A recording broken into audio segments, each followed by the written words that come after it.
एक राजा के 7 बेटे और एक बेटी थी, जो खुशी खुशी अपना जीवन बिता रहे थे। 7 भाई बहनों में एक लौती छोटी बहन बहुत ही शांत स्वभाव, आज्ञाकारी और संस्कारी थी। उनमें सबसे बड़े भाई का विवाह हो चुका था।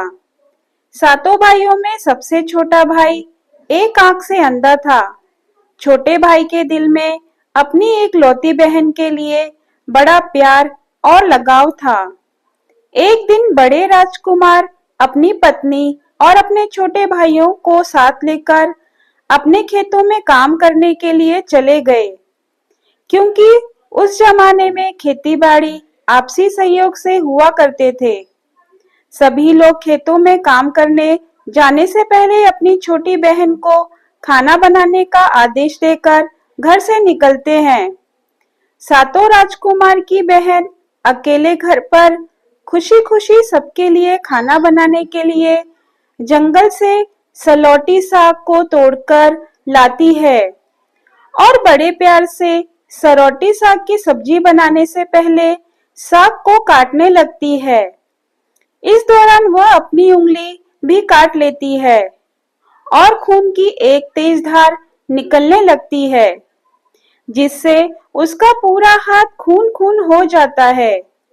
तब राजकुमारी सोचने लगती है कि क्या करूं? अगर घर के दीवार में खून को पोंछूंगी तो भैया लोग देख लेंगे और चिंता करेंगे, और अगर अपने कपड़े में पोंछूंगी तो भाभी खून लगा कपड़ा देखकर माहवारी समझकर खाना नहीं खाएंगी। राजकुमारी इस डर से सब्जी पकाने वाले सरोटी साग में सारा खून पोंछकर खून को बहने से रोक लेती है और इसी खून लगे साग की सब्जी बनाती है। जब उसके सारे भाई और भाभी अपने खेतों से लौटते हैं, तो छोटी बहन हमेशा की तरह सभी के लिए साफ थाली में खाना और मिट्टी के लोटे में पानी लेकर आती है और सभी एक साथ खाना खाते हैं और पके हुए साग को खाकर खाने की जमकर तारीफ करते हैं। वो सब अपनी बहन से पूछते हैं कि बहन, तुम्हारे द्वारा बनाया हुआ यह साग बहुत बार खाया है, पर आज की बनी सब्जी का स्वाद बहुत ही अलग है। बताओ ना, कैसे आज क्या क्या मिलाकर इतनी स्वादिष्ट सब्जी बनाई है? पहले तो राजकुमारी डर से सहम गई कि कहीं भाइयों को पता न चल जाए कि मेरे हाथ की उंगली कट गई है। फिर वह थोड़ा सोचकर बोलती है कि कुछ नहीं भैया, जैसा हमेशा की तरह बनाती हूँ वैसा ही बनाया है।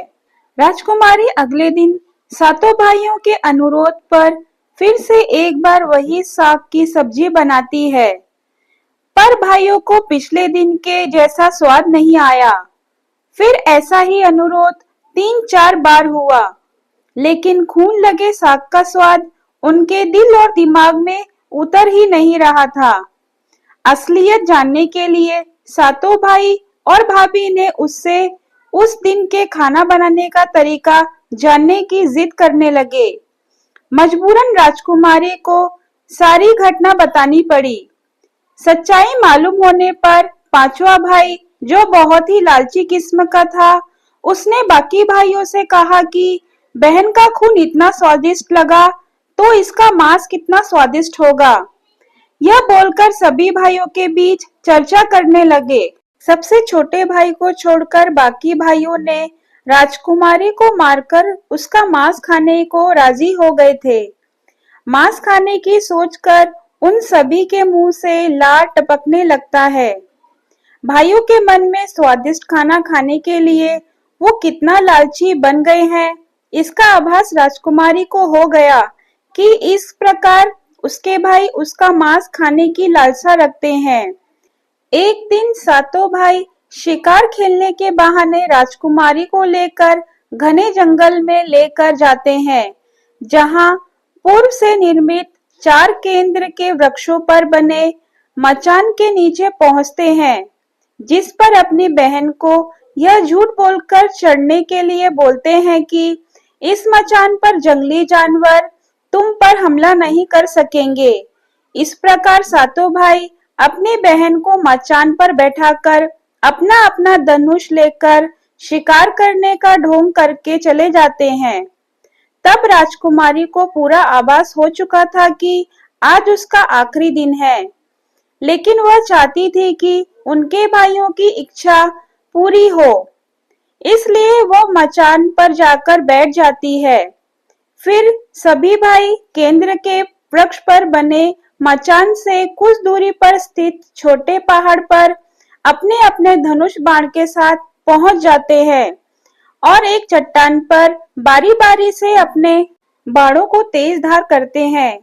पहाड़ के ऊपर सबसे पहले बड़ा भाई अपने तीर को चट्टान में धार करता है और अपनी बहन पर धनुष से निशाना लगाकर तीर छोड़ता है। तभी राजकुमारी पूरी बातों को समझ जाती है कि भाइयों का क्या इरादा है और अपनी मातृभाषा में गीत गाने लगती है। बिंदु बिंदु दादा छाती ताइक ताइक। इसका मतलब है जान से मारना ही है दादा साहब, तो तीर को सीधा मेरे छाती में वार करो, इधर उधर तीर क्यों चला रहे हो। तीर तभी भाई बारी बारी से अपने तीर के धार को तेज करते हैं और राजकुमारी पर निशाना लगाकर तीरों को छोड़ते हैं। छहों भाइयों का निशाना खाली जाता है और सातवां भाई जो सबसे छोटा था वह तीर चलाने से इनकार कर देता है, क्योंकि उसे अपनी छोटी बहन से बहुत लगाव था और धनुष बाण चलाने में सातों राजकुमार में सबसे निपुण था। राजकुमारी जानती थी कि उनके सातों भाइयों में सबसे छोटा भाई बाकियों की तरह लालची नहीं है।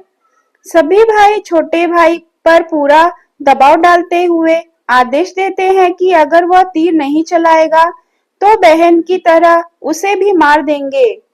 फिर छोटा राजकुमार उदास मन के साथ तीर को थोड़ा ही धार कर दूसरी दिशा में छोड़ने की कोशिश करता है और राजकुमारी हर बार की तरह इस बार भी वही गीत गाती है, बिंदु बिंदु दादा छाती ताइक ताइक।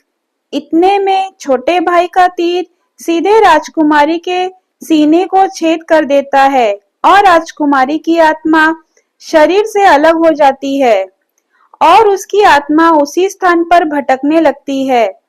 तभी वह देखती है कि उसके शरीर का मांस खाने के लिए उसके भाई कैसे लालच करते हैं और सबसे छोटे राजकुमार को जबरदस्ती मार पीट कर उसके शरीर को काटने का आदेश देते हैं। बहन के मांस को पकाने के लिए बहुत सारी सूखी लकड़ी लाने के लिए छोटे राजकुमार को जंगल भेज दिया जाता है। छोटा भाई जंगल में खोज खोज कर ढेर सारा लकड़ी जमा करता है और सोचता है कि कैसे इतना सारा लकड़ी को ले जाऊंगा। दादा जो रस्सी दिए हैं वो भी 7 टुकड़ों में दिए हैं, उन्हें जोड़ने पर भी यह रस्सी इन लकड़ियों को नहीं बांध पाएगी।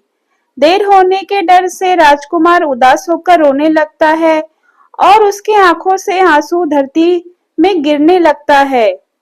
वह अपनी बहन को याद करके रो ही रहा था कि तभी एक नाग देवता वहां आते हैं और पूछते हैं, क्यों रो रहे हो राजकुमार।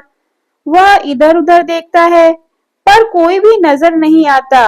फिर राजकुमार को नाग देवता दिखते हैं और राजकुमार नाग देवता को अपनी पूरी आपबीती सुनाता है।